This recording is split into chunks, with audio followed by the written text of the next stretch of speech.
Okay, hello everyone. നമുക്ക് എന്ത് നോക്കാം? ഇനി ബ്ലോക്ക് 3 നോക്കാം. ഫിനാൻഷ്യൽ മാനേജ്മെൻറ്റിൻ്റെ ബ്ലോക്ക് 3യിൽ പറയുന്ന ഫിനാൻസിങ് ഡിസിഷൻസ് ആണ്. നമ്മൾ ബ്ലോക്ക് 1ലും 2ലൊക്കെ പറഞ്ഞപ്പോൾ നമ്മൾ ബ്ലോക്ക് 1 പറഞ്ഞപ്പോഴേ പറഞ്ഞതായിരുന്നു, വളരെ ഇമ്പോർട്ടൻ്റ് ആയിട്ടുള്ള ക്വസ്റ്റൻ ആണ്. എന്താണ് ഒരു ഫിനാൻഷ്യൽ മാനേജർ ഒരു ബിസിനസ്സിനകത്ത് എടുക്കേണ്ടി വരുന്ന തീരുമാനങ്ങൾ എന്നുള്ളത് 3 തീരുമാനങ്ങൾ പറഞ്ഞായിരുന്നു. ഒന്ന്, ഇൻവെസ്റ്റ്മെൻറ്റ് ഡിസിഷൻ. എങ്ങനെയാണ് നമ്മൾ പിന്നെ ഈ പറഞ്ഞ പോലെ കിട്ടുന്ന ഫണ്ടിന് എങ്ങനെ യൂട്ടിലൈസ് ചെയ്യാം, അല്ലെങ്കിൽ നമുക്ക് ഫണ്ട് കണ്ടെത്തി കഴിഞ്ഞാൽ ആ ഫണ്ട് എവിടെയൊക്കെ ആയിട്ട് യൂട്ടിലൈസ് ചെയ്യാൻ വേണം. അപ്പോൾ നമുക്കൊരു ധാരണ കിട്ടും എത്ര ഫണ്ടാണ് ആവശ്യമുള്ളത് എന്നുള്ളത്. ആ ധാരണ കിട്ടിക്കഴിയുമ്പോൾ നമുക്ക് അടുത്ത ചോദ്യം, ഓക്കെ നമുക്ക് മനസ്സിലായി, ഇപ്പോൾ ഇത്ര രൂപ വേണമെന്ന് മനസ്സിലായി, ഇത് എവിടെ നിന്ന് കണ്ടെത്തും? അതാണ് ഈ മൂന്നാമത്തെ ബ്ലോക്ക് പറയുന്ന ഫിനാൻസിങ് ഡിസിഷൻസ്. എങ്ങനെ ബിസിനസ്സിന് ആവശ്യമായിട്ടുള്ള ഫണ്ട് കണ്ടെത്തുമെന്ന് പറഞ്ഞ് നമ്മുടെ ഓണർ അല്ലെങ്കിൽ ബിസിനസ്സിനെ ഫിനാൻഷ്യൽ മാനേജർ എടുക്കുന്ന തീരുമാനമാണ് ഫിനാൻസിങ് ഡിസിഷൻ എന്ന് പറയുന്നത്. അതിൻ്റെ അകത്ത് 4 യൂണിറ്റ് വരുന്നുണ്ട്. ഫസ്റ്റ് പറഞ്ഞ ഫിനാൻഷ്യൽ മാർക്കറ്റാണ്. ഈ പേര് പറയുന്ന പോലെ തന്നെ എന്താണ് ഫിനാൻഷ്യൽ മാർക്കറ്റ് എന്ന് പറയുന്നത്? എവിടെ നിന്നാണോ ആൾക്കാർ പണം കണ്ടെത്തുന്നത് ആ ഒരു ഏരിയനെ പറയുന്നതാണ്. അപ്പോൾ ഈ മാർക്കറ്റ് എന്ന് പറയുന്നത് നമ്മൾ ചന്ത പോലെ ഒരു സെറ്റപ്പ് ആയിരിക്കത്തില്ല. പകരം എന്താണ് ഉദ്ദേശിക്കുന്നത്? It is A facility. Okay, അതായത് ചിലരുടെ കയ്യിൽ എന്തുണ്ട്? ആവശ്യത്തിലധികം പൈസയുണ്ട്, ചിലർക്ക് പൈസ കിട്ടിയാൽ കൊള്ളാമെന്നുണ്ട്. ഈ 2 കൂട്ടരുടെ ഇടയിൽ നിന്ന് കണക്ട് ചെയ്യുന്ന ആ ഒരു ഫെസിലിറ്റീനെയാണ് നമ്മൾ എന്തെന്ന് വിളിക്കുന്നത്? ഫിനാൻഷ്യൽ മാർക്കറ്റ് കൊണ്ട് ഉദ്ദേശിക്കുന്നത്. ഓക്കെ, അപ്പോൾ അവിടെ എന്തൊക്കെയുണ്ട്? ഒരു ഇൻവെസ്റ്റർ കാണും. ഓക്കെ, തൻ്റെ കയ്യിലിരിക്കുന്ന പൈസ അതിൻ്റെ വാല്യൂ കൂട്ടണമെന്ന് പറഞ്ഞ് ഇൻവെസ്റ്റ് ചെയ്യാൻ തയ്യാറായി നിൽക്കുന്ന ഒരാൾ കാണും. ഒരു ഫിനാൻഷ്യൽ ഇൻ്റർമീഡിയറി കാണും. ഓക്കെ, അത് ബാങ്ക് ആവാം, ഇല്ലെങ്കിൽ ഒരു വേറെ എന്തെങ്കിലും ഒരു ഫിനാൻഷ്യൽ സ്ഥാപനം ആവാം, എന്തും ആവാം. അപ്പോൾ അവിടെ എന്തുണ്ട്? ഒരു ഇൻവെസ്റ്റർ ഉണ്ട്, ഫിനാൻഷ്യൽ ഇൻ്റർമീഡിയറി ഉണ്ട്, ബോറോവർ ഉണ്ട്. ഇൻവെസ്റ്ററിൻ്റെ കയ്യിൽ നിന്ന് ഫണ്ട് ഫിനാൻഷ്യൽ ഇൻവെൻട്രി വാങ്ങുന്നു, ബോറോവറിലേക്ക് എത്തിക്കുന്നു. എന്നിട്ട് എന്ത് സംഭവിക്കുന്നു? ഇതിൽ നിന്ന് തിരിച്ച് ഫണ്ടിൻ്റെ ഫ്ലോ ഉണ്ടാകും. അപ്പോൾ ഈ പറഞ്ഞ പോലെ ഇൻവെസ്റ്റ് ചെയ്യാൻ തയ്യാറായി നിൽക്കുന്നവരും ബോറോവറും ഇടയിൽ കണക്ട് ചെയ്യുന്ന ആ ഒരു ഫെസിലിറ്റീനാണ് നമ്മൾ എന്തെന്ന് വിളിക്കുന്നത്? ഫിനാൻഷ്യൽ മാർക്കറ്റ് എന്ന് വിളിക്കുന്നത്. അല്ലാതെ നമ്മൾ വിചാരിക്കും പോലെ ഒരൊറ്റ പ്ലേസ് എന്നല്ല, ഒരു വിർച്വൽ അല്ലെങ്കിൽ ഒരു ഇമാജിനറി എക്സിസ്റ്റൻസ് ആണ്. എന്നാൽ ആ ഒരു സൗകര്യത്തിനെ, ഓക്കെ, അല്ലാതെ ആ ഒരു പ്ലേസിനെയോ അല്ലെങ്കിൽ ആ ഒരു പൊസിഷനെയോ ഒന്നും വിളിക്കുന്നതല്ല, ആ ഒരു സൗകര്യത്തിനെ നമ്മളോട് എന്തെന്ന് വിളിക്കുന്നത്? ഫിനാൻഷ്യൽ മാർക്കറ്റ് എന്ന് വിളിക്കുന്നത്. അടുത്ത യൂണിറ്റ് പറയുന്ന സോഴ്സസ് ഓഫ് ഫിനാൻസ്. ഈ പറഞ്ഞ പോലെ ഒരു ബിസിനസ്സിന് ഫണ്ട് കണ്ടെത്തണമെന്ന് പറഞ്ഞ് ഇറങ്ങി തിരിച്ചാൽ ഒരുപാട് വഴികൾ മുന്നിലുണ്ട്. അത് സോഴ്സസ് ഓഫ് ഫണ്ട് എന്ന് പറയുന്നതിൻ്റെ അകത്ത് കുറേ പുതിയ വാക്കുകൾ നിങ്ങൾക്ക് കാണാൻ പറ്റും. അത് കുറച്ച് സീരിയസ് ആയിട്ട് നോക്കേണ്ട ഒരു കാര്യം. വേറെ ഒന്നും കൊണ്ടല്ല, വാക്കുകൾ തന്നിട്ട് അതിൻ്റെ അഡ്വാൻറ്റേജ് ഡിസഡ്വാൻറ്റേജ് ഒക്കെ എഴുതാനായിരിക്കും സ്ഥിരം ചോദിക്കുന്നത്. ഓക്കെ, നമുക്ക് നോക്കാം. പ്രീവിയസ് ക്വസ്റ്റ്യൻ പേപ്പറിലേക്ക് പോകുന്നത് പേടിക്കേണ്ട, ജസ്റ്റ് ഞാൻ ഒരു ഇൻട്രൊഡക്ഷൻ തരുന്നുണ്ടെന്നേ ഉള്ളൂ. ഇപ്പോൾ സോഴ്സസ് ഓഫ് ഫിനാൻസ് എന്ന് പറഞ്ഞാൽ ഏറ്റവും അടിസ്ഥാനപരമായിട്ട് 2ആയിട്ട് തിരിക്കാം. ഒന്ന് ഡെപ്റ്റ് ഫണ്ടും, ഒന്ന് ഓണേഴ്സ് ഫണ്ടും. ഡെപ്റ്റ് ഫണ്ട് കൊണ്ട് ഉദ്ദേശിക്കുന്നത് എന്താ? നമ്മൾ കടമായിട്ട് വാങ്ങുന്ന ഫണ്ട്. ഓണേഴ്സ് ഫണ്ട് എന്ന് പറഞ്ഞാലോ നമ്മുടെ സ്വന്തം ഫണ്ടാണ്. അതായത് നമ്മുടെ ഇൻവെസ്റ്റേഴ്സ് ആരാണോ, നമ്മുടെ ബിസിനസ്സിൻ്റെ ഓണേഴ്സ് ആരാണോ അവർ തരുന്ന ഫണ്ടാണ് ഓണേഴ്സ് ഫണ്ട്.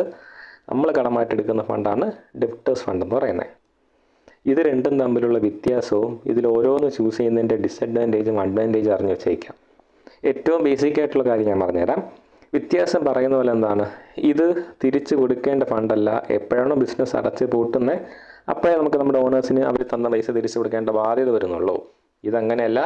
ഏതോ ഒരു മെച്യൂരിറ്റി പീരീഡിന് നമ്മൾ തിരിച്ചു കൊടുക്കേണ്ട ഫണ്ടാണ് കടം വാങ്ങിയ ഫണ്ട് എന്ന് പറയുന്നത്. ഇത് രണ്ടും എടുക്കുമ്പോൾ നമുക്കൊരു ചോദ്യമുണ്ട്, ഇതിൽ ഏത് എടുക്കുന്നതാണ് ബെറ്റർ എന്നുള്ളത്. അത് പല കാര്യങ്ങളെ ആശ്രയിച്ചിരിക്കും. അപ്പോൾ ഒരു major advantage of owners fund എന്ന് പറയുന്നത് എന്താണ്? നമ്മൾ ഉടമസ്ഥർ തന്ന പൈസയാണ്, അതുകൊണ്ട് എന്ത് വേണമെന്നില്ല, ഈ പലിശ കൊടുക്കേണ്ട ഒരു ബാധ്യത അവിടെ വരുന്നില്ല. നേരെ മറിച്ച് നമ്മൾ കടമായിട്ട് വാങ്ങിയ ഡെപ്റ്റേഴ്സ് ഫണ്ടാണെങ്കിലോ, നമ്മൾ കടമായിട്ട് വാങ്ങിയതാണ്, അതുകൊണ്ട് തന്നെ നമ്മൾ ബിസിനസ്സിൽ ലാഭമുണ്ടോ ലാഭമില്ലയോ ഒന്നിലും കഥയില്ല. മാസം തോറും എന്ത് കൊടുത്തേ പറ്റും? നമ്മൾ പലിശ കൊടുത്തേ പറ്റും. ഇനി ഓണേഴ്സ് ഫണ്ടിൻ്റെ ഒരു അഡ്വാൻറ്റേജ് പറഞ്ഞ പോലെ ഡിസഡ്വാൻറ്റേജ്, മേജർ ഡിസഡ്വാൻറ്റേജ് എന്താണെന്നറിയോ? നമ്മൾ ഒരുപാട് ഓണേഴ്സ് ഫണ്ടിനെ ആശ്രയിക്കുമ്പോൾ നമ്മളെ ബിസിനസ്സിൽ എന്ത് വരും? ഒരുപാട് ഇൻവെസ്റ്റേഴ്സ് വരും. ഇൻവെസ്റ്റേഴ്സിൻ്റെ എണ്ണം കൂടും. ഇല്ലെങ്കിൽ ഒരാൾ തന്നെ ഇൻവെസ്റ്റ് ചെയ്യുന്നതിൻ്റെ വോളിയം കൂടും. ഒന്നുകിൽ അയാളുടെ ഇൻവെസ്റ്റ്മെൻറ്റിൻ്റെ വോളിയം കൂടും, ഇല്ലെങ്കിൽ നമ്പർ ഓഫ് ഇൻവെസ്റ്റേഴ്സ് കൂടും. എന്ത് തന്നെയായിരുന്നാലും നമുക്ക് as the person owning and managing this business ഒരു കൺട്രോൾ ഉണ്ടല്ലേ. നമ്മളുടെ ബിസിനസ്സിന് മേൽ നമുക്കൊരു കൺട്രോൾ ഉണ്ട്. എന്നാൽ നമ്മുടെ ബിസിനസ് നടത്താൻ പണം മുടക്കാൻ വെളിയിൽ നിന്ന് ആളുകൾ വന്നു തുടങ്ങുമ്പോൾ നമുക്കുള്ള കൺട്രോൾ നമുക്ക് നഷ്ടപ്പെട്ടു തുടങ്ങുമെന്നുള്ളതാണ്. ഇതേ സമയം നിങ്ങൾക്കിപ്പം ഒരു 10 ലക്ഷം രൂപയുടെ ആവശ്യം ഉണ്ടായിരുന്നു. ആ 10 ലക്ഷം രൂപയാണ് നിങ്ങൾ ഈ പറഞ്ഞ പോലെ ഇൻവെസ്റ്റേഴ്സിനെ ക്ഷണിച്ചുകൊണ്ട് നേടിയെടുത്തതെന്ന് വിചാരിക്കും. അവിടെ നിങ്ങൾക്ക് എന്ത് സംഭവിക്കും? ഈ പറഞ്ഞ പോലെ കൺട്രോൾ നഷ്ടപ്പെടും. എന്നാൽ ഇതേ 10 ലക്ഷം നിങ്ങൾ എന്ത് ചെയ്യാണ്? കടമായിട്ടാണ് ഒരു ഇൻസ്റ്റിറ്റ്യൂഷൻ എടുക്കുന്നതെന്നുണ്ടെങ്കിൽ ഒന്ന് ആലോചിച്ച് നോക്കിയാൽ ഒരിക്കലും ഒരു ബാങ്കും ഒരു ഫിനാൻഷ്യൽ ഇൻസ്റ്റിറ്റ്യൂഷനും കടം കൊടുത്തു കഴിഞ്ഞാൽ ആ കടം വാങ്ങിയ ആളുടെ ബിസിനസ്സിൽ ഇടപെടാറില്ല. നിങ്ങൾ എന്ത് ബിസിനസ്സോ ചെയ്തിട്ട് അങ്ങനെ വെറുതെ വിടുമെന്നല്ല ഞാൻ ഉദ്ദേശിക്കുന്നത്. നിങ്ങളുടെ ബിസിനസ്സിനകത്തുള്ള ഫംഗ്ഷനിങ്ങിനൊന്നും, അല്ലെങ്കിൽ നിങ്ങൾ ഇന്ന തീരുമാനം എടുക്കൂ ഇതല്ലേ ശരി എന്ന് ചോദിക്കാനും പറയാനൊന്നും വരത്തില്ല. എന്തേ ഉള്ളൂ, നമുക്ക് മാസം തോറും നമ്മുടെ പേയ്മെൻറ്റ് കിട്ടണം, അത്രേ അവർ പറയത്തുള്ളൂ. അവർക്ക് വേറെ എന്തില്ല, ഈ കൺട്രോളിൻ്റെ മേൽ കൈവയ്ക്കത്തില്ല. അപ്പോൾ നമ്മൾ ഇത് തീരുമാനിക്കുന്നത്, നമ്മൾ ഡെപ്റ്റേഴ്സ് ഫണ്ടിലേക്ക് പോകണോ ഓണേഴ്സ് ഫണ്ടിലേക്ക് പോകണോ എന്ന് തീരുമാനിക്കുന്നത് എന്തിനെ ആശ്രയിച്ചിരിക്കും? ഈ പറഞ്ഞ പല ഫാക്ടേഴ്സ് നോക്കുമ്പോൾ ഏതിനാണ് നമ്മൾ മുൻതൂക്കം കൊടുക്കുന്നത്? ഇപ്പോൾ കൺട്രോൾ നഷ്ടപ്പെടുന്നതിനോട് നമുക്ക് ഒട്ടും താല്പര്യമില്ല എന്നുണ്ടെങ്കിൽ നമുക്ക് എന്ത് ചെയ്തേ പറ്റൂ? ഈ പറഞ്ഞ പോലെ ഡെപ്റ്റ് ഫണ്ടിലേക്ക് പോയേ പറ്റൂ. നമുക്ക് കൺട്രോൾ നഷ്ടപ്പെട്ടാലും കുഴപ്പമില്ല, മാസം തോറുള്ള പേയ്മെൻറ്റ് കൊടുക്കാൻ ഇപ്പോൾ തൽക്കാലം വലിയ നിവൃത്തിയില്ല എന്നുണ്ടെങ്കിൽ നമുക്ക് എങ്ങോട്ട് പോകാം? ഓണേഴ്സ് ഫണ്ടിലേക്ക് പോവാം. ഇല്ലെങ്കിൽ ഒരു ഓപ്ഷൻ ഉണ്ട്, അത് ഞാൻ അടുത്ത യൂണിറ്റിൻ്റെ കാര്യം പറയുമ്പോൾ പറയാം. അപ്പോൾ ഇല്ലെങ്കിലുള്ള ഓപ്ഷൻ നിങ്ങൾക്ക് മനസ്സിൽ ചിന്തിക്കാമെന്നുള്ളതേ ഉള്ളൂ, എന്നാലും സ്റ്റിൽ ഞാൻ പറയാം. അപ്പോൾ ഈ പറഞ്ഞ ഡെപ്റ്റ് ഫണ്ടും ഓണേഴ്സ് ഫണ്ടിൻ്റെ ഒരുപാട് ടൈപ്പുകളുണ്ട്. ഡെപ്റ്റ് ഫണ്ടിൻ്റെ ഒന്ന് ലോണുകൾ തന്നെയാണ്. ഓഫ് കോഴ്സ് നമുക്ക് ഏറ്റവും അടിസ്ഥാനപരമായിട്ട് അറിയാവുന്ന ലോണുകളുണ്ട്. ഇല്ലയെന്നുണ്ടെങ്കിൽ എന്ത് പറയാം, ഡിബഞ്ചേഴ്സ് ഉണ്ട്. ഡിബഞ്ചേഴ്സ് എന്ന് പറഞ്ഞാൽ ലോൺ തന്നെയാണെന്ന് വിചാരിക്കും. ഓക്കെ, ഡിബഞ്ചർ എന്ന് പറയുന്നത് നമ്മളെടുക്കുന്ന ഒരു ലോങ് ടേം റീപേയ്മെൻ്റ് ഉള്ള ലോൺ തന്നെയാണ്. ഇത് നമ്മൾ എവിടെ നിന്നാണ് കളക്ട് ചെയ്യുന്നത്? പബ്ലിക്കിൻ്റെ നിന്നാണ് കളക്ട് ചെയ്യുന്നത്. പബ്ലിക്കിന് നമ്മൾ എന്ത് കൊടുക്കുമെന്ന് അറിയാമോ? ഒരു തെളിവ് കൊടുക്കും. നമ്മൾ എഴുതി ഒരു തെളിവ് കൊടുക്കും. തെളിവിൻ്റെ നമ്മളിങ്ങനെ പറയുന്നുണ്ടാവും, നിങ്ങളുടെ കയ്യിൽ ഞാൻ ഇത്ര രൂപ വാങ്ങുന്നുണ്ട്, ഈ വാങ്ങുന്ന പൈസ ഇത്ര ശതമാനം പലിശ സഹിതം ഇന്ന ഡേറ്റിൽ ഞാൻ തിരിച്ചു തരാമെന്ന് പറഞ്ഞ് ഒരു ലീഗലി വാലിഡ് ആയിട്ടുള്ള ഒരു ഫിനാൻഷ്യൽ ഇൻസ്ട്രുമെൻറ്റിൽ നിങ്ങൾ എഴുതി ഒപ്പിട്ട് കൊടുത്തിട്ട് പബ്ലിക്കിൻ്റെ കയ്യിൽ നിന്ന് പണം കണ്ടെത്തുന്നു. അതാണ് ഡിബഞ്ചർ എന്ന് പറയുന്നത്. ഇപ്പോൾ ഫോർ എക്സാമ്പിൾ നിങ്ങൾക്ക് വേണ്ടത് 10 ലക്ഷം രൂപയാണെന്ന് വിചാരിക്കുക. 10 ലക്ഷം രൂപയ്ക്ക് എന്ത് ചെയ്യാം? ബാങ്കിൽ ചെന്നൊരു ലോൺ എടുക്കാം. അല്ലെങ്കിൽ ഉള്ളത് ബാങ്കിൽ പോവാതെ പബ്ലിക്കിൻ്റെ എന്ത് ചെയ്യാം? ഈ എമൗണ്ട് കളക്ട്. പബ്ലിക്കിൻ്റെ കളക്ട് ചെയ്യുമ്പോൾ എന്താ, ഒരാളിൽ 10 ലക്ഷം രൂപ കളക്ട് ചെയ്യത്തില്ല. ഒരാളിൽ നിന്ന് കളക്ട് ചെയ്യുന്ന 1000 രൂപയായിരിക്കും. 1000 രൂപ വെച്ച് നമുക്ക് എത്ര പേര് കളക്ട് ചെയ്യേണ്ടി വരും? ചിലപ്പോൾ ഒരു 1000 പേരുടെ നിന്ന് കളക്ട് ചെയ്യേണ്ടി വന്നേക്കാം. ബട്ട് എന്നാലും കുഴപ്പമില്ല, പബ്ലിക്കാണ്, ഒരൊറ്റ ആളുടെ മേലുള്ള ഒരു പ്രശ്നം നമുക്കില്ല. ഡിബഞ്ചറിന് അതിൻ്റേതായ ഗുണങ്ങളുണ്ട്. ലോണിനേക്കാൾ നമുക്ക് എന്ത് കിട്ടും? ടൈമും കാര്യങ്ങളൊക്കെ കിട്ടും. അപ്പോൾ ഡെപ്റ്റ് ഫണ്ടിൻ്റെ അകത്ത് ഈ പറഞ്ഞ പോലെ ലോൺ വരാം, ഡിബഞ്ചേഴ്സ് വരാം. പിന്നെ ഓണേഴ്സ് ഫണ്ട് എന്ന് പറയുമ്പോൾ ഒന്ന് ഇക്വിറ്റി ഷെയർസ് വരാം. ഇക്വിറ്റി ഷെയർസ് എന്ന് പറയുന്നത് നമ്മൾ സാധാരണ നമ്മുടെ സ്റ്റോക്ക് മാർക്കറ്റിൽ നിന്ന് വാങ്ങുന്ന ഷെയർസിനെയാണ് ഇക്വിറ്റി ഷെയർസ് എന്ന് വിളിക്കുന്നത്. അപ്പോൾ ഈ ഷെയർ കൊണ്ട് എന്താ ഉദ്ദേശിക്കുന്നത്? നമ്മുടെ ബിസിനസ്സിൽ ഓണേഴ്സ് എന്ത് ചെയ്യുന്നുണ്ട്? പണം ഇൻവെസ്റ്റ് ചെയ്യുന്നുണ്ട്. ഓണേഴ്സ് പണം ഇൻവെസ്റ്റ് ചെയ്യുന്നുണ്ട്. അപ്പോൾ ഇൻവെസ്റ്റ് ചെയ്യുമ്പോൾ നമ്മളൊരു കമ്പനിയുടെ ഷെയർ വാങ്ങുമ്പോൾ എന്താ സംഭവിക്കുന്നത്? ആ കമ്പനിയുടെ ഉടമസ്ഥാവകാശത്തിൻ്റെ എത്രയോ ഒരു പാർട്ട് ആർക്ക് കിട്ടും? നമുക്ക് കിട്ടുമെന്നാണ്. ഓക്കെ, അപ്പോൾ കമ്പനിയിൽ നമ്മൾ ഇൻവെസ്റ്റ് ചെയ്യുന്നത് എന്തിനു വേണ്ടിയിട്ടാണ്? ആ കമ്പനിയുടെ ഓണർഷിപ്പിൻ്റെ ഒരു പാർട്ട് കിട്ടാൻ വേണ്ടിയിട്ടാണ്. ഇക്വിറ്റി ഷെയർസ് എന്ന് പറയുമ്പോൾ ഈ പറഞ്ഞ പോലെ ഓണർഷിപ്പിൻ്റെ ഒരു പാർട്ട് കിട്ടുന്നു. ഇതേപോലെ നമുക്ക് എന്തുണ്ട്? പ്രിഫറൻസ് ഷെയർസ് ഉണ്ട്. ഇത് തന്നെയാണ് ഇക്വിറ്റി ഷെയർസ് തന്നെയാണ് ഈ പ്രിഫറൻസ് ഷെയർസ് എന്ന് പറയുന്നത്. പേര് പറയുന്ന ഒരു വ്യത്യാസമേ ഉള്ളൂ. എന്താണ്? നമുക്ക് കുറച്ചും കൂടെ പ്രിഫറൻസ് ഉണ്ട്. ഇക്വിറ്റി ഷെയർസിനേക്കാൾ പ്രിഫറൻസ് ഉണ്ടെന്നുള്ളതാണ്. ഇപ്പോൾ ചില പ്രത്യേക സാഹചര്യത്തിൽ, സാധാരണ ഇക്വിറ്റി ഷെയർസിയുടെ ഫണ്ട് കണ്ടെത്താൻ പറ്റുന്നില്ല എന്ന് തോന്നുന്ന പ്രത്യേക സാഹചര്യത്തിലാണ് നമ്മൾ എന്തിനെ ആശ്രയിക്കുന്നത്? ബിസിനസ്സുകൾ പ്രിഫറൻസ് ഷെയർസ് ഇറക്കുന്നത്. നിങ്ങൾക്ക് ഒരു മുൻഗണന ഉണ്ട് എന്ന് പറഞ്ഞുകൊണ്ട് ആ ഷെയർസ് വയ്ക്കാം. മുൻഗണന ഇൻ ദ സെൻസ്, ഇപ്പോൾ പ്രോഫിറ്റ് കിട്ടി, പ്രോഫിറ്റ് ഷെയർ ചെയ്യുന്നതിൻ്റെ അകത്ത് ഇവർക്ക് മുൻഗണന. ബിസിനസ് അടച്ചു കൊടുക്കാനുള്ള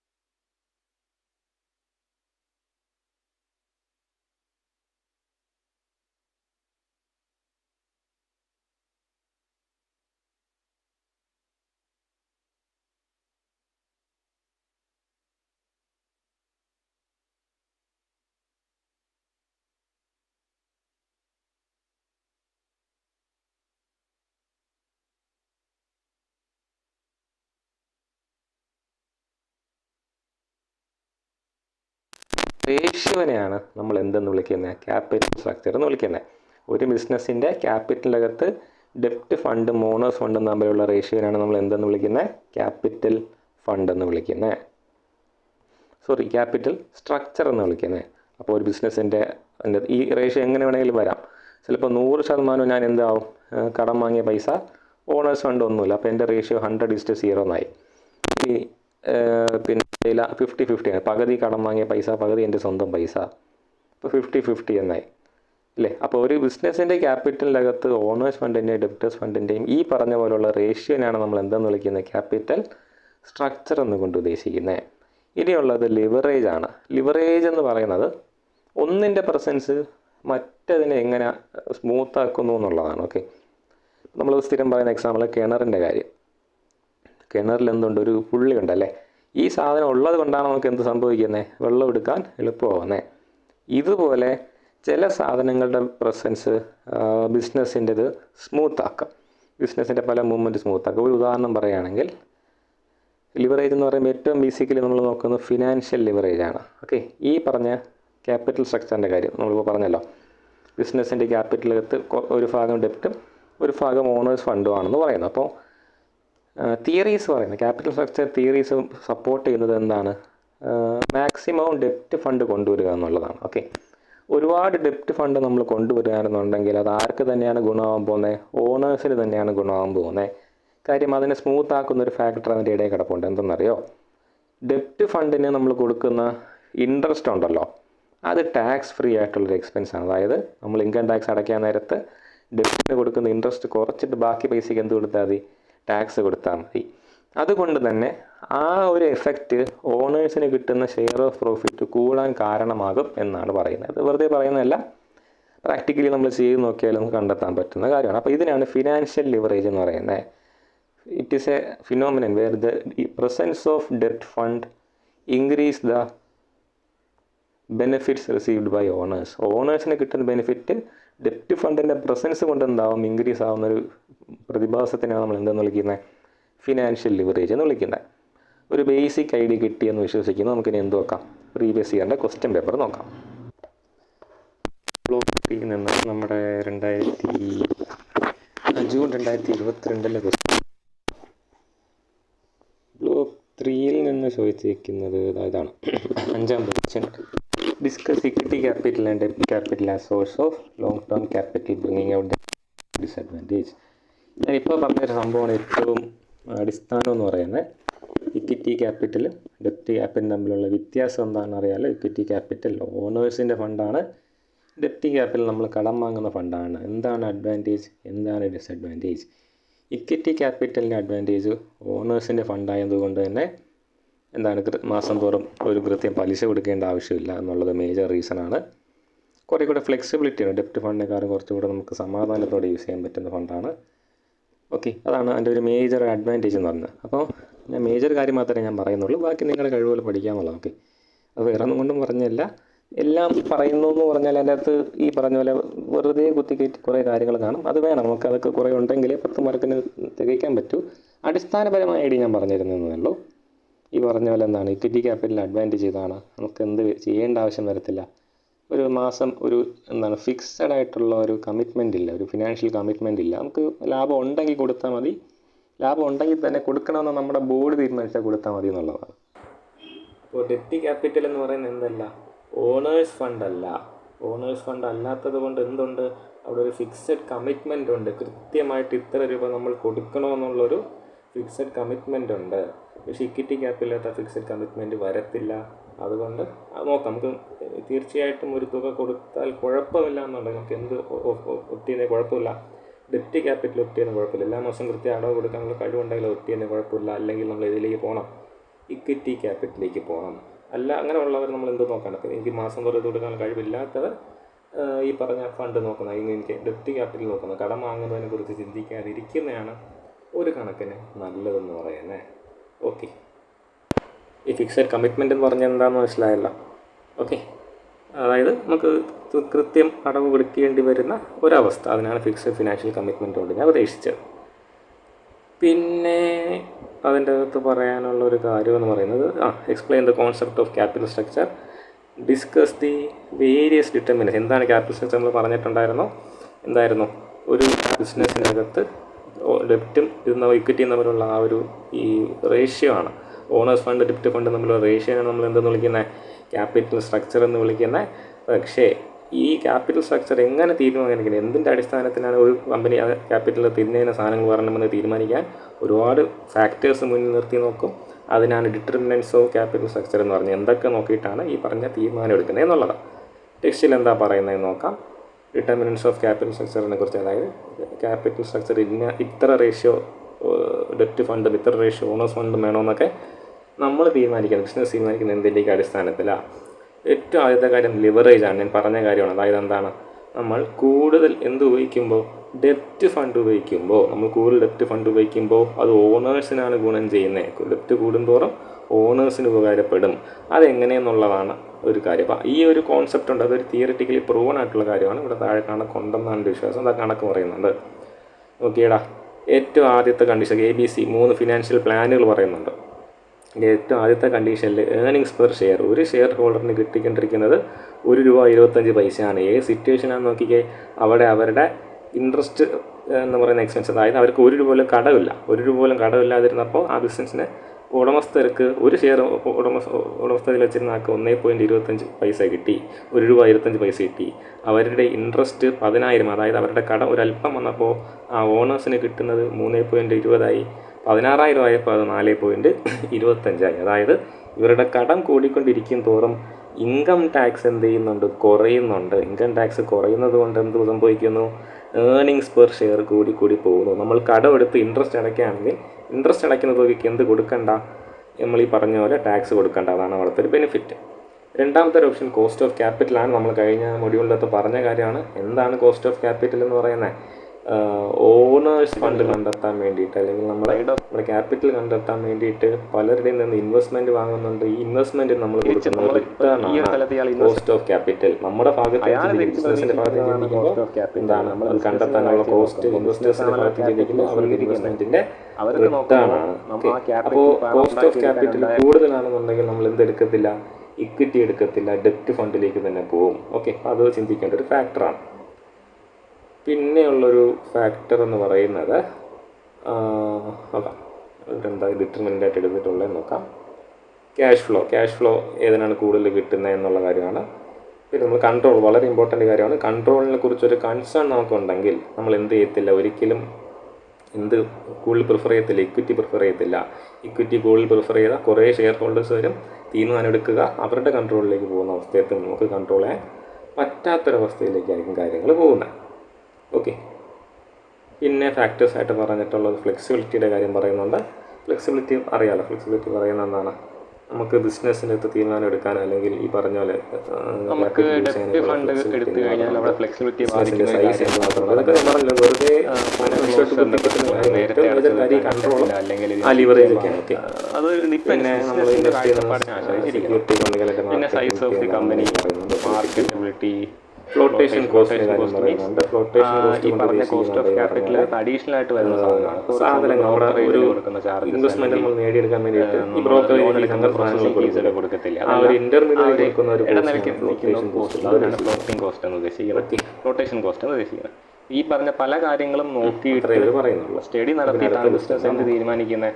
നമ്മൾ കൂടുതൽ ഡെപ്റ്റ് ഫണ്ട് നമ്മുടെ ക്യാപിറ്റലിൽ വേണോ, അതോ നമ്മുടെ ക്യാപിറ്റലിൽ കൂടുതൽ എന്ത് വേണമെന്ന്, ഓണേഴ്സ് ഫണ്ട് വേണമെന്ന് തീരുമാനിക്കുന്നത്. ഓക്കെ, ഫസ്റ്റ് ക്വസ്റ്റ്യൻ പേപ്പറിൻ്റെ അകത്ത് അത്രയേ ഉള്ളൂ. പിന്നെ അടുത്തത് നോക്കാം.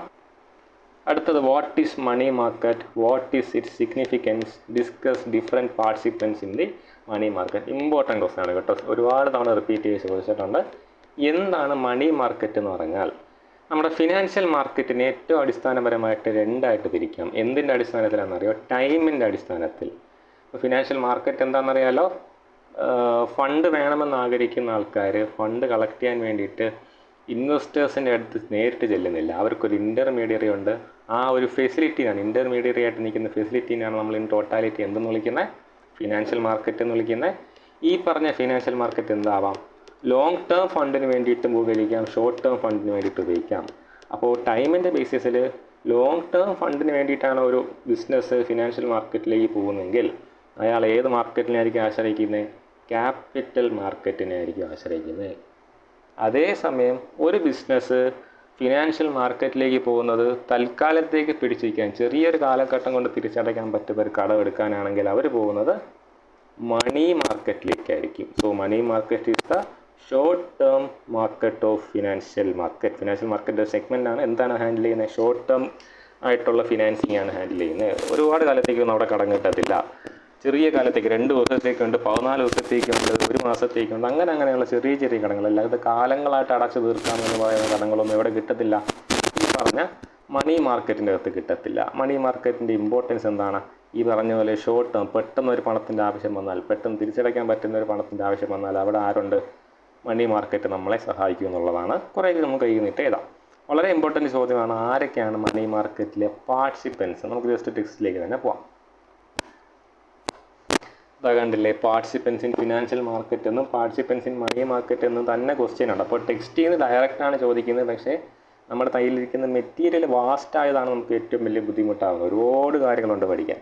അതുകൊണ്ട് മാക്സിമം എന്ത് ശ്രദ്ധിക്കുക, എല്ലാ ഹെഡിങ്സും നോക്കുക. എല്ലാ ഹെഡിങ്സും എനിക്ക് അറിയാമെന്ന് ഉറപ്പാക്കുക. അറിയാത്ത കാര്യങ്ങൾ താഴെ കമൻറ്റ് ചെയ്യുക. എനിക്ക് പറ്റുന്ന പോലെ ഞാൻ എന്ത് ചെയ്യാം, അതിനെപ്പറ്റി വീഡിയോ ചെയ്തിടാം. അപ്പോൾ പാർട്ടിസിപ്പൻസ് ഇൻ മണി മാർക്കറ്റ് എന്ന് പറയുന്നത്, അതായത് ആരൊക്കെയാണ് ഇതിൽ ഇടപെടുന്നത് എന്നുള്ളതാണ്. ഏറ്റവും കൂടുതൽ ഇടപെടൽ നടത്തുന്നത് സെൻട്രൽ ബാങ്കാണ്. നമ്മുടെ ഇന്ത്യയുടെ കാര്യം പറയുകയാണെങ്കിൽ RBI. എല്ലാ ബാങ്കുകളും നിയന്ത്രിക്കുന്ന ബാങ്കിനാണ് സെൻട്രൽ ബാങ്ക് എന്ന് വിളിക്കുന്നത്. ഇന്ത്യയുടെ കാര്യത്തിൽ അതാണ്, നമ്മൾ റിസർവ് ബാങ്ക് ഓഫ് ഇന്ത്യ ആണ്. അപ്പോൾ സെൻട്രൽ ബാങ്ക് എന്ത് ചെയ്യും, അവരുടേതായ നിലയ്ക്ക് ഒരുപാട് ഇൻസ്ട്രുമെൻറ്റ്സ് ഇറക്കുന്നുണ്ട്.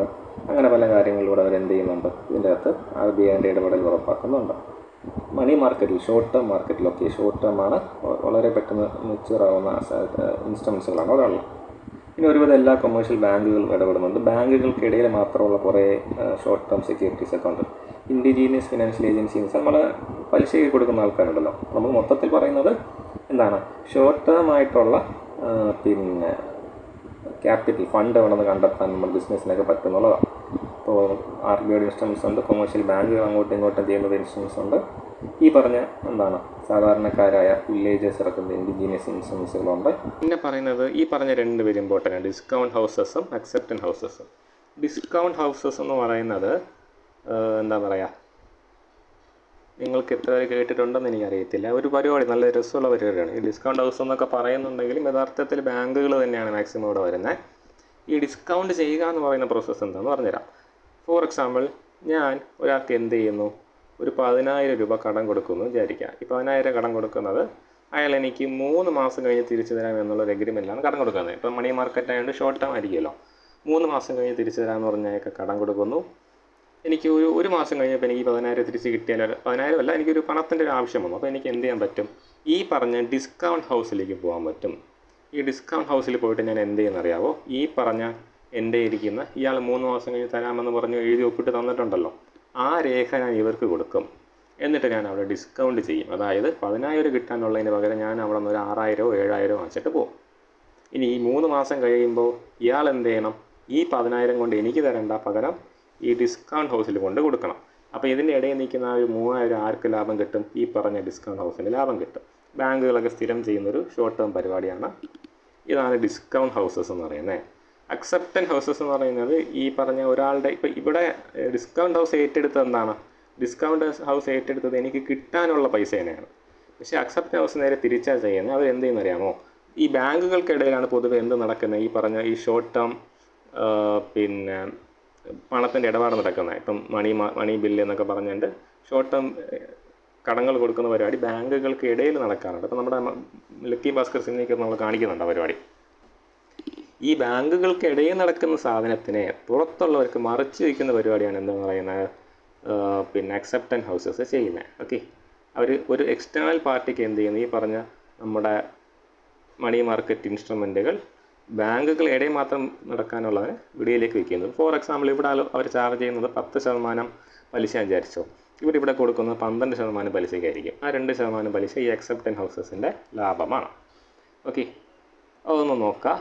പിന്നെ പാർട്ടിസിപ്പൻസ് ഇൻ ക്യാപിറ്റൽ മാർക്കറ്റ്, ഈ പറഞ്ഞ പോലെ ബാങ്കുകൾ, പിന്നെ ഒരുപാട് പേര് വരും കേട്ടോ ക്യാപിറ്റൽ മാർക്കറ്റിൻ്റെ അകത്ത്.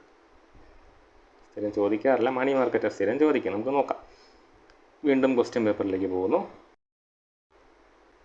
2023 ക്വസ്റ്റ്യനാണ്, വാട്ട് ഈസ് ഫിനാൻഷ്യൽ മാർക്കറ്റ് അതിൻ്റെ റോൾ ആൻഡ് ഫംഗ്ഷൻ എന്താണ്. റോൾ ആൻഡ് ഫംഗ്ഷൻ ഒന്ന് ജസ്റ്റ് വായിച്ച് നോക്കുക. അടിസ്ഥാനപരമായ കാര്യം ഞാൻ പറഞ്ഞിട്ടുണ്ട് തുടക്കത്തിൽ.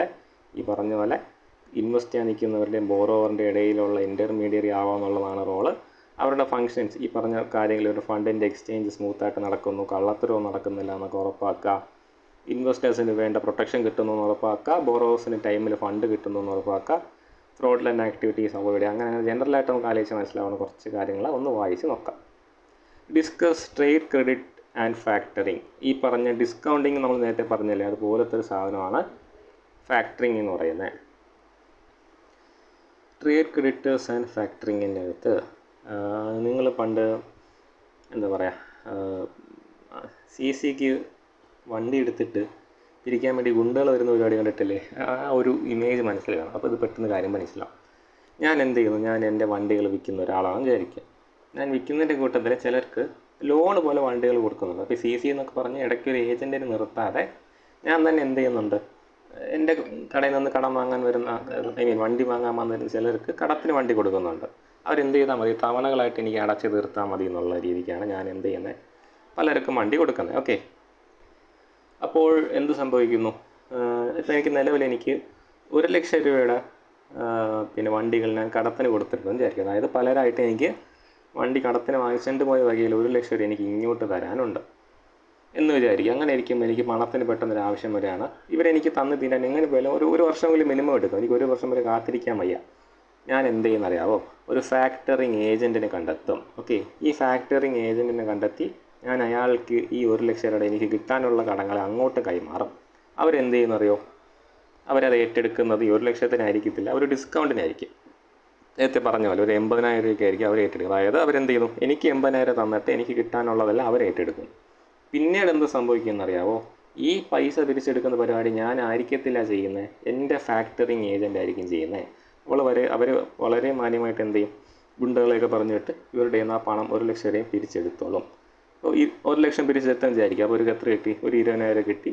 ഈ പറഞ്ഞ ഗുണ്ടകളൊക്കെ കൊണ്ടുവന്നതിന് ചിലവായിട്ടൊരു 10,000 പോയി കഴിഞ്ഞാൽ ബാക്കി 10,000 എന്താണ്, ഈ ഫാക്ടറിങ് ഏജൻറ്റിൻ്റെ ലാഭമാണ്. ഓക്കെ, ഇതാണ് ഫാക്ടറിങ് എന്ന് പറയുന്നത്. ട്രേഡ് ക്രെഡിറ്റ്, നമ്മുടെ ട്രേഡിൻ്റെ, നമ്മുടെ ബിസിനസ്സിൻ്റെ അകത്ത് വരുന്ന കടം കൊടുക്കുന്നതിനെ നമുക്ക് എന്ത് ചെയ്യാൻ പറ്റും, ഫാക്ടറി ചെയ്യാൻ പറ്റും.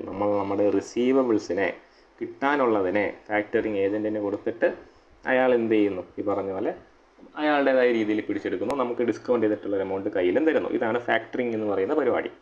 ഇതിൻ്റെ അഡ്വാൻറ്റേജസ് എന്ന് പറയുന്നത് നമുക്ക് ടെക്സ്റ്റിൽ എന്താ പറയുന്നത്, ഒരു കോൺസെപ്റ്റ് മനസ്സിലായല്ലോ. അഡ്വാൻറ്റേജ് ഡിസഡ്വാൻറ്റേജ് ടെക്സ്റ്റിൽ എന്ത് പറയുന്നത് നോക്കാം. ടെക്സ്റ്റിലേക്ക് പോകുന്നതിൻ്റെ കാര്യം ഇതോടുകൂടി ക്വസ്റ്റ്യൻ പേപ്പർ നോക്കുന്ന നിർത്തിയാണ്, വേറെ ഒന്നും കൊണ്ടല്ല. ഇനി അങ്ങോട്ട് ചോദിച്ചിട്ടുള്ള താഴോട്ടുള്ള ക്വസ്റ്റ്യൻ പേപ്പേഴ്സിൽ ചോദിച്ചിട്ടുള്ള എല്ലാം റിപ്പീറ്റഡ് ക്വസ്റ്റ്യൻസ് ആണ്. മണി മാർക്കറ്റ് ആൻഡ് പാർട്ടിസിപ്പൻസ് ആരൊക്കെയാണ്, ക്യാപിറ്റൽ സ്ട്രക്ചറിൻ്റെ ഡിറ്റർമിനൻസ് എന്തൊക്കെയാണെന്നൊക്കെയാണ് ചോദിച്ചിട്ടുള്ളത്. ഓക്കെ, ഇതിൻ്റെ എന്താണെന്ന് നോക്കാം, അഡ്വാൻറ്റേജ് ഡിസഡ്വാൻറ്റേജ് നോക്കാം. ഇവിടെ പറയുന്ന അഡ്വാൻറ്റേജസ് ഈ പറഞ്ഞ പോലെ 80 to 90% ക്യാഷ് നമുക്ക് പെട്ടെന്ന് കിട്ടുന്നു എന്നുള്ളതാണ്. അഡ്മിനിസ്ട്രേറ്റീവ് കോസ്റ്റ് കുറഞ്ഞു, കാര്യം നമുക്ക് പൈസ പിരിക്കാൻ വേണ്ടിയിട്ട് പുറകെ നടക്കുന്ന ഒരു ഭാരം കുറഞ്ഞ് കിട്ടുന്നു. ഫാക്ടറിങ് നമ്മളെ ബാഡ് ഡെപ്റ്റ് ഉണ്ടാകാനുള്ള സാധ്യത, ബാഡ് ഡെപ്റ്റ് എന്താണെന്നറിയാമല്ലോ, കിട്ടാക്കടകൾ ഉണ്ടാകാനുള്ള സാധ്യത കുറയുന്നു. പിന്നെ ഏജൻറ്റ് തലയെല്ലാം കെട്ടിവയ്ക്കാൻ പറ്റുന്നു എന്നുള്ളതാണ്. പിന്നെ പറഞ്ഞത് ഈ ഇമേജ് ഓഫ് ദ കമ്പനി, ഞാൻ പറയുന്ന സാധനം, image of the company may suffer as an engaging is no control good sign of efficient management. Factoring agent ഏൽപ്പിക്കുന്നു നല്ല പരിപാടിയല്ല എന്ന് പറയുന്നൊരു കാര്യം, നമുക്കത് മാനേജ് ചെയ്യാൻ കഴിയാതെ പോയെന്നുള്ളൊരു പ്രശ്നമാണ്. പിന്നെ factoring may not be of such use where companies of agent have one time sales. എല്ലാ കമ്പനികൾക്കും ഇത് യൂസ് ചെയ്യാൻ പറ്റത്തില്ല. ഞാൻ പറഞ്ഞില്ലേ, ഇത് ഈ അഡ്വാൻറ്റേജ് ഡിസഡ്വാൻറ്റേജ് എന്നൊക്കെ പറയുന്നത് തന്നെ ഒരു മേജർ ഒരു പോയിന്റ് കാണാം. ബാക്കി എല്ലാം എന്തെങ്കിലുമൊക്കെ എഴുതേണ്ടതെന്ന് പറഞ്ഞാൽ എഴുതി ചേർക്കുന്ന സാധനങ്ങളാണ്. അപ്പോൾ ഡെപ്തിൽ നാലേശങ്ങൾക്ക് കുറേ കോമൺ ആയിട്ട് സാധനങ്ങൾ കിട്ടും, അത് വെച്ച് എഴുതാമെന്നുള്ളതേ ഉള്ളൂ. ഞാൻ പൊതുവെ പഠിപ്പിക്കുമ്പോൾ ഇങ്ങനെയൊന്നും ഡെപ്തിൽ വെറുതെ കാണാതെ പഠിപ്പിക്കാറില്ല, കോൺസെപ്റ്റുകൾ മനസ്സിലാക്കുക എന്നുള്ളത്, ബാക്കി എഴുതുന്ന കഴിവ് പോലെ. പിന്നെ factoring increases cost of finance, cost of finance കൂട്ടുന്നു.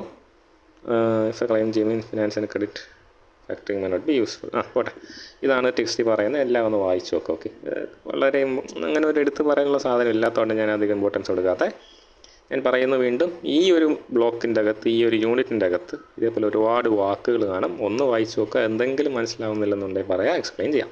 ഓക്കെ, സ്ഥിരം ചോദിക്കുന്ന സാധനങ്ങൾ അറിയാമല്ലോ, മണി മാർക്കറ്റ്, പിന്നെ എന്തുണ്ടായിരുന്നോ, ക്യാപിറ്റൽ സ്ട്രക്ചർ, പിന്നെ ഇക്വിറ്റിയും ഡെപ്റ്റിൻ്റെയും അഡ്വാൻറ്റേജ് ഡിസഡ്വാൻറ്റേജ് ഒന്ന് നോക്കാം. എല്ലാം ഒന്ന് ഓട്ടിച്ച് നോക്കാം, എല്ലാ വാക്കുകളും ഓട്ടിച്ച് നോക്കാം. Okay, thank you.